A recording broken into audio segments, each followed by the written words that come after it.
Video को देख रहे सभी को नमस्कार। मैं कृष्णा कुमार आप सभी को विश्वरीय ITI की यूट्यूब चैनल पर स्वागत करता हूं। जैसा कि पिछला वीडियो में हम लोग फ्रैक्शन के कुछ भाषा आधारित क्वेश्चन को देखे थे और वो बहुत ही महत्वपूर्ण क्वेश्चन है आपके एग्ज़ाम के लिए, तो उसी को आज का वीडियो में हम लोग कंटिन्यू करेंगे।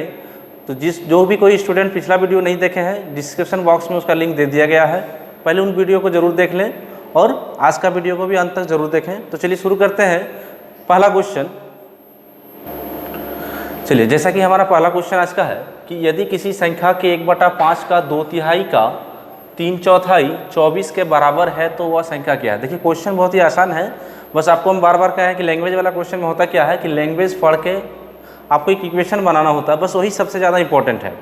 तो चलिए देखा जाए, जैसे कि बताए थे पिछले क्लास में कि आपको ये सब चीज़ का फ्रैक्शन रूप आपको जानना होगा। जैसे 2/3 का मतलब क्या होता है, 3/4 का मतलब क्या होता है, ठीक है। तो 2/3 मतलब 2/3 हो गया, 3/4 मतलब 3/4 हो गया। तो कहा जा रहा है कि यदि किसी संख्या का, तो किस संख्या का जिसी को हमको निकालना है, क्योंकि हमको पता नहीं है, हमको निकालना है वो संख्या क्या है। तो माना कि वह संख्या बराबर x है।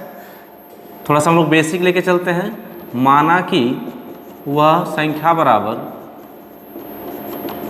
x है, यानी x का बात किया जा रहा है। क्या हो रहा है, यदि किसी संख्या मतलब x के, तो एक चीज़ बताए थे के या का मतलब गुना ही होता है। चलो हम लोग लिखते जाते हैं कि x का 1/5 का 2/3 का 2/3 मतलब 2/3, फिर का 3/4 मतलब 3/4 24 के बराबर, मतलब ये सारा इसको कैलकुलेशन करने पे जो रिजल्ट आएगा, वैल्यू आएगा, वो हमको पता है, क्वेश्चन में दिया गया है कि ये 24 आएगा।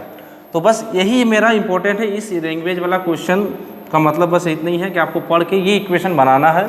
तो जैसे का मतलब क्या होता है, गुना होता है, आप सभी को पता है। तो x गुना 1/5 गुना 2/3 गुना 3/4 बराबर 24। बस इसको आप सॉल्व करना है। देखिए जो भी कटता है उसको हम लोग सबसे पहले छोटा करेंगे, काट लेंगे। 3 से 3 कट जाएगा, 2 बार में कट जाएगा।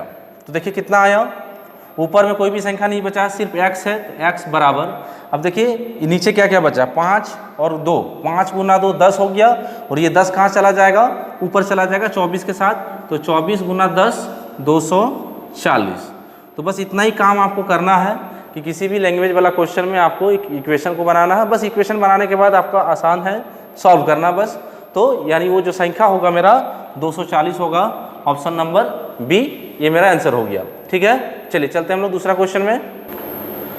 चलिए जैसा कि दूसरा क्वेश्चन है कि एक छात्र को एक दी गई संख्या को 4/5 से गुना करने को कहा गया। उसने भूल से उस संख्या को 4/5 से भाग दे दिया तथा वास्तविक परिणाम से 27/32 अधिक प्राप्त किया, तो संख्या क्या है। जाहिर सी बात है, अगर किसी संख्या को कुछ दूसरा चीज़ करने को कहा जाए और कुछ अलग किया जाए तो परिणाम तो कुछ कम या कुछ ज़्यादा मतलब अलग ही आएगा। तो चलिए देखा जाए क्या करने को कहा गया था और क्या कर दिए। कहा गया है कि एक छात्र को एक दी गई संख्या को 4/5 से गुना करना है। किस संख्या को, तो वही संख्या निकालना। तो माना कि संख्या बराबर x है, ठीक है। तो x को 4/5 से गुना करना। तो x को अगर हम लोग गुना करेंगे 4/5 से तो क्या रिजल्ट आएगा, 4x/5 आएगा, ठीक है। लेकिन भूल से मतलब गलती हुआ, क्या कर दिया लड़का कि उस संख्या को यानी किसको, x को डिवाइड कर दिया, किससे, उसी 4/5 से। अगर 4/5 से डिवाइड कर दिया जाए तो देखिए ये क्या हो जाएगा, गुना के रूप में चेंज हो जाएगा। तो इसका जो रिजल्ट आएगा वो 5x/4 आएगा, ठीक है। ये आना चाहिए था, गलती कर दिया तो ये आ गया। तो जाहिर सी बात है यहाँ का रिजल्ट कुछ और होगा, यहाँ का रिजल्ट कुछ और ही होगा। तो चलिए क्या कहा जा रहा है, तो गलती से उसने भाग दे दिया तो वास्तविक परिणाम से, ये जो वास्तविक परिणाम होना चाहिए था, इससे इसका जो मान आया ये ज़्यादा आया, अधिक है। कहा गया अधिक प्राप्त किया, मतलब इसका मान ज़्यादा है। तो देखिए किसी का मान ज़्यादा रहे तो कैसे निकालेंगे, तो जिसका मान ज़्यादा है उससे इसको घटा देंगे तो हमको पता चलेगा कितना ज़्यादा है। तो ये अधिक निकाला, तो यानी क्या करना होगा, इसलिए प्रश्न से हम लोग लिख सकते हैं 5x/4 माइनस 4x/5। मतलब ये जो वास्तविक परिणाम ये वाला है, इससे इसका मान ज़्यादा है। कितना ज़्यादा है कैसे पता चलेगा, दोनों को आपस में डिफरेंस करेंगे, पता चल जाएगा 27/32। बस ये इम्पोर्टेंट है, ये चीज़ आपको बैठाना है क्वेश्चन के हिसाब से। ये बैठ गया, इसके बाद कुछ नहीं है, बस आपको एलसीएम करना है, जोड़ घटा गुना भागा इतने काम करना है। क्या हो जाएगा, 4 और 5 के एलसीएम 20 हो जाएगा। 4 और 5 के एलसीएम 20 हो गया। 4 से 5 को डिवाइड करेंगे 5 आएगा, 5 को 5 से गुना करेंगे तो 25 आएगा, तो 25x माइनस 5 को फिर 20 से डिवाइड करेंगे 4 आएगा, 4 को 4 से गुना करेंगे 16x बराबर 27/32। 25 माइनस 16 कितना हो जाएगा, 9, तो 9x/20 बराबर 27/32। अब हमको या तो क्रॉस गुना करना है या फिर डिवाइड करना है। ऊपर ऊपर कटता है, 3 बार में कट गया, इसको डिवाइड कर लीजिए, 4 बार में कट जाएगा 5 और ये कट जाएगा 8। तो x बराबर या हम लोग लिख सकते हैं क्रॉस गुना अगर करते हैं तो 8 गुना x 8x बराबर 5 गुना 3 15। x बराबर क्या हो जाएगा 15/8। तो ये मेरा रिजल्ट हो गया, यानी जो संख्या होगा, संख्या क्या है, कितना हो जाएगा 15/8, ऑप्शन नंबर ए। तो आपको इस तरीके से सॉल्व करना है। चलिए चलते हैं नेक्स्ट क्वेश्चन में। चलिए, जैसा कि तीसरा क्वेश्चन हमारे पास है, सेम उसी तरह का क्वेश्चन है कि एक परीक्षा में एक छात्र से किसी संख्या का 3/14 निकालने को कहा गया था, लेकिन गलती से उसने उसका 3/4 निकाल दिया। तो इस प्रकार प्राप्त मान सही उत्तर से 150 अधिक था। वह दी गई संख्या क्या थी। ठीक है, क्वेश्चन समझ गए होंगे। अगर समझ गए होंगे तो वीडियो को थोड़ा सा पॉज करिए, बनाने का कोशिश करिए, बन जाता है तो अच्छी बात है। चलिए, आशा करते हैं कि आप लोगों ने बनाया होगा, जिसका बन गया अच्छी बात है, नहीं बना तो चलिए देख लीजिए। क्या कहा जा रहा है कि वो संख्या निकालना, तो माना कि संख्या x है। चलिए आगे बढ़ते हैं। x के बाद हम लोग आगे बढ़ते हैं कि कह रहा है कि किसी परीक्षा में एक छात्र से किसी संख्या का, संख्या मतलब x का क्या करने को कहा गया था, x का 3/14 निकालने को कहा गया था। ठीक है, निकालते हैं अगर हम लोग तो क्या निकलता, निकालते हैं अगर तो ये 3x/14 निकलता। ठीक है, गलती से, लेकिन क्या किया, गलती से क्या किया, उसने उसका 3/4 निकाल दिया। किसका, x का 3/14 के जगह पे 3/4 निकाल दिया। तो जाहिर सी बात है रिजल्ट दूसरा कुछ आएगा, तो 3x/4 आएगा। अब हमको ये चीज़ बताइए, अगर x का कुछ मान आएगा और उसको यहाँ पे बैठाएंगे और यहाँ पे बैठाएंगे, दोनों का कुछ ना कुछ तो मान में अंतर आएगा ही आएगा। और जाहिर सी बात है इसका मान ज़्यादा आएगा, क्योंकि इसका हर कम है, इसका हर ज़्यादा है, और बाकी फ्रैक्शन मेरा सेम है, तो इसका मान ही ज़्यादा आएगा। तो कहा भी है कि इस प्रकार प्राप्त मान जो ये हुआ, प्राप्त किए गलती से सही उत्तर से, सही उत्तर मेरा ये था, इससे ज़्यादा है। कितना ज़्यादा है, 150। तो कैसे निकालेंगे, अब पिछला बार ही बताएं कि जिसका ज़्यादा है उससे कम वाले को घटा देंगे, पता चल जाएगा। तो क्या हो जाएगा 3x/4 माइनस 3x/14 कितना अधिक है, 150। बस यही इंपॉर्टेंट है। अगर ये समझ में सबको आ रहा है तो फिर आगे आराम से बनाइए, सॉल्व करिए, कौन सा क्वेश्चन आंसर है पता चल जाएगा। ठीक है, तो चलिए हम लोग देखते हैं फिर 4 और 14 का जो एलसीएम होगा कितना होगा, 28 होगा।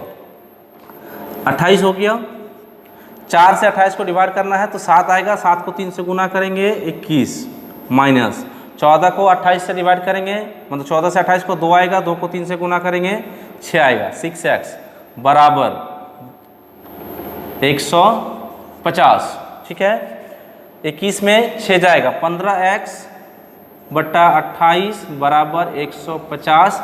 ऊपर ऊपर कट जाएगा 10, तो x बराबर क्या हो जाएगा 28 गुना 10 280, यानी वो जो संख्या है मेरा वो 280 है। आंसर नंबर बी होगा।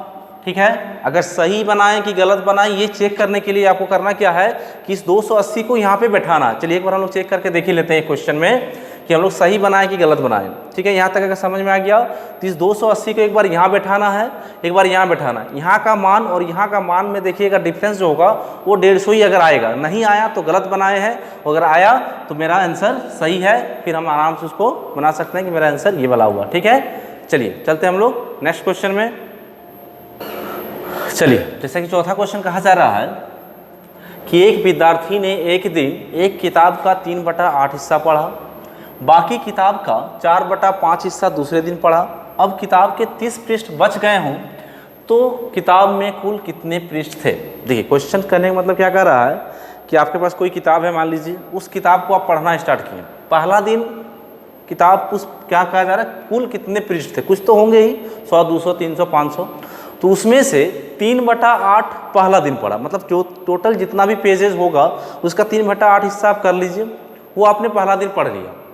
अब कुछ तो पेज बच रहा है, तो ही कह रहा कि बाकी किताब का मतलब जितना बच रहा है, मान के चलिए टोटल पेज, एक जस्ट हम लोग एग्जाम्पल ले लेते हैं, मान के चलिए टोटल 300 पेज था, या 300 नहीं, इसको काटने वाला हम लोग ले लेते हैं, मान के चलिए कि 800 था, ठीक है। तो 800 का 3/8 भाग हम लोग पढ़ लिए पहला ही दिन, तो कितना पढ़ लिए, 300 पढ़ लिए, ठीक है। कितना बच रहा है, 500 भी बच रहा है, तो बाकी किताब का यानी 500 पेज का 4/5 हिस्सा, 500 का 4/5 हिस्सा हम लोग दूसरे दिन पढ़े, मतलब कितना पढ़े, 400, और तब भी हमारे पास कितना बच रहा, 3 4 700 पढ़ लिए, फिर भी 100 बच रहा, मतलब इस सभी को जोड़ने पर मेरा होना चाहिए 800 के बराबर, मतलब हम लिख सकते हैं कि 800 बराबर 100 जो बचा हुआ है, पहला दिन 300 पढ़े, दूसरा दिन 400 पढ़े, तो इस सभी को जोड़ने पे 800 के बराबर होना चाहिए। तो इसी नियम पे हम लोग इस क्वेश्चन को बनाएंगे। तो चलिए देखते हैं कि आपको कहा जा रहा है कि कुल कितने पृष्ठ थे, तो माना कि कुल x पृष्ठ थे, मतलब x हम लोग को लेट कर लेना है। तो चलिए माना कि x मान लीजिए। अब कहा जा रहा है टोटल पृष्ठ, टोटल पेजेस x है, तो x का 3/8 हिस्सा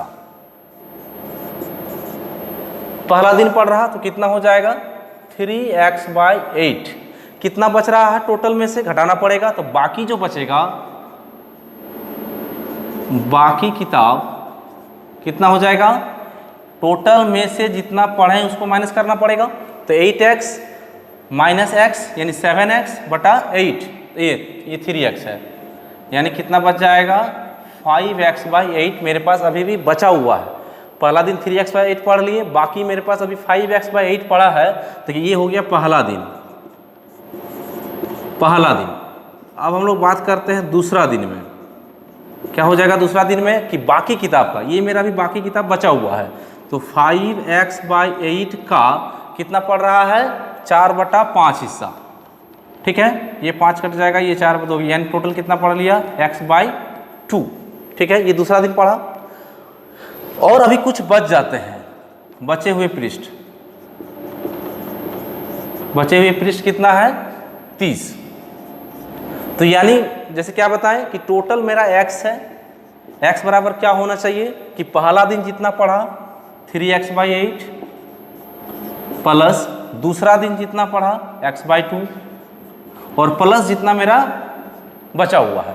बस ये इक्वेशन हो गया आपका, और इसको आप सॉल्व कर लीजिए, आराम से आंसर आ जाएगा। जैसे देखिए x को एक तरफ करना है, तो यहाँ से हम लोग थोड़ा सा इधर आ जाते हैं, x minus 3x/8 minus x/2 बराबर 30 को उधर ही रख देते हैं।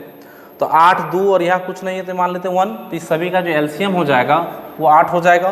तो 8x minus 3x minus 4x, क्योंकि 2 को 8 से डिवाइड करेंगे, 2 से 8 को 4 आएगा, 4 को x से गुना करेंगे 4x आएगा, बराबर 30, ठीक है।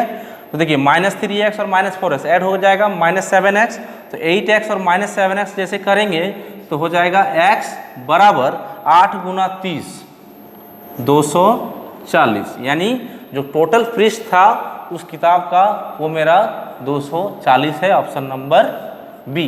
तो आपको इस तरीके से क्वेश्चन को बढ़िया से पहले पढ़ना है, पढ़ने के बाद कहाँ क्या कहा जा रहा है। कभी कभी क्या होता ना, किसी क्वेश्चन में आपको कहता कि बाकी किताब का नहीं कह के सीधा कह देता कि दूसरे दिन 4/5 पढ़ रहा, तो वहाँ पे आपको माइनस नहीं करना था, फिर x का ही 4/5 निकालना था। उस तरह का भी क्वेश्चन दिया जाएगा, उस समय ध्यान दीजिएगा।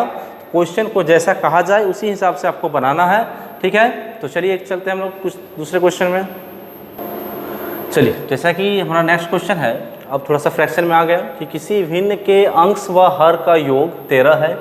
यदि अंश में 1 जोड़ दिया जाए तथा हर में 2 घटा दिया जाए तो भिन्न 1/2 बन जाती है। तो भिन्न क्या है? देखिए एक चीज़ बताए थे कि भिन्न में जब भी लेट करना है तो हमेशा अंश बटा हर के रूप में लेट करना, मतलब हमको जब भी भिन्न निकालने को कहा जाए तो माना कि भिन्न बराबर x/y के रूप में हम लोग मानेंगे, या जिसको हम लोग अंश और हर कहेंगे, मतलब ऊपर वाला अंश हो गया, नीचे वाला हर हो गया, ठीक है। तो चलिए अब हम लोग इसके आधार पर चलेंगे। क्वेश्चन में कह रहा है कि किसी भिन्न के अंश तथा हर का योग, मतलब इस दोनों को जोड़ने पर क्या कहेगा कि x प्लस वाई इस दोनों को जोड़ने पर क्या होना चाहिए 13, मतलब ऐसा कोई भिन्न होगा। जैसे देखिए 5/8 दोनों को जोड़ेंगे 13 आएगा, 7/8 13 आएगा, 3/10 13 आएगा। अच्छा ये भी वही ऑप्शन हो गया। इसको हम लोग थोड़ा सा चेंज कर लेते हैं। मान लीजिए 6/8 है तो 8 और 6 14 हो जा रहा है, ऐसे ही वो नहीं होगा तो उसको छोड़ दीजिए, कोई बात नहीं है। तो यानी हम लोग देखिए क्या है कि दोनों को एक ही रिस्पेक्ट में ले आते हैं। मतलब अगर x यहाँ पे हम लोग लिख सकते हैं y बराबर 13 माइनस एक्स। अगर इक्वेशन इसको 1 माना जाए तो y बराबर हम लोग क्या लिख सकते हैं 13 माइनस एक्स। मतलब अंश के जगह हम लोग x अगर लिखेंगे तो हर के जगह क्या लिखेंगे 13 माइनस एक्स, क्योंकि वही बात है कि नहीं। 8 5 13, 13 में 5 घटाएंगे तो 8 ही ना आएगा। 7 8 15, 15 में 8 घटाएंगे तो 7 आएगा। तो उसी तरह से क्या है कि x 13 में माइनस एक्स करेंगे तो जो हर का मान आएगा वो आ जाएगा। तो यानी हम लिख सकते हैं अंश के जगह पे x और y के जगह जो हर है तो y बराबर 13 माइनस एक्स। इस इक्वेशन से हम लोग निकाल लिए, उसको हम लोग लिख सकते हैं। आगे बढ़िए, यहाँ तक हो गया। अब आगे है क्या, यदि अंश में x जोड़ दिया जाए। किसमें अंश मतलब कौन वाला हो गया x हो गया। इसमें हम लोग अगर 1 जोड़ देते हैं और हर में से 2 घटा देते हैं, इसमें से -2 कर देंगे। तो देखिए एक चीज़ ध्यान दीजिए कि किसी भी फ्रैक्शन में अगर हम अंश और हर के साथ कुछ जोड़ घटाव किया जाए तो जो मान दिया गया है वो मान जाहिर सी बात है चेंज हो जाएगा। तो चेंज होकर कुछ तो बनेगा, वो हमको पता है, क्वेश्चन में दिया गया है कि 1/2 बन जाएगा। बस ये इक्वेशन आपको बनाना है। ये इक्वेशन जिसका बन जाएगा आराम से फिर सॉल्व कर सकते हैं। देखिए कैसे, ऊपर में x + 1, नीचे हो जाएगा 13 - 2 11 और -x है, यानी हम लोग लिख सकते हैं 11 - x बराबर 1/2। क्रॉस मल्टीप्लिकेशन गुना किया जाए तो 2x + 2 बराबर 11 - x। x को इधर लाइए तो 2x माइनस उधर है तो इधर आएगा प्लस हो जाएगा 3x बराबर 11, 2 उधर जाएगा -2 हो जाएगा यानी 9। तो यानी x बराबर क्या आ जाएगा 3। तो यानी हम लोग क्या माने हैं, अंश को x माने हैं तो ये आ जाएगा 3 y को माने हैं 13 - x यानी आ जाएगा 10। यानी वो जो हमारा भिन्न होगा कि ये भिन्न क्या है तो क्या निकल के आया x/y के जगह पे 3/10। तो ये मेरा जो भी ऑप्शन में है वो सही होगा, ऑप्शन नंबर सी। तो आपको इस तरह से क्वेश्चन को बढ़िया से पढ़ना है, पढ़ने के बाद इक्वेशन को बनाना है और तब सॉल्व करना है। उसके बाद फिर आंसर तो आना ही है सही से, ठीक है।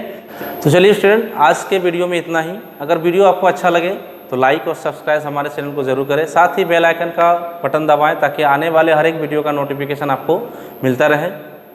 धन्यवाद।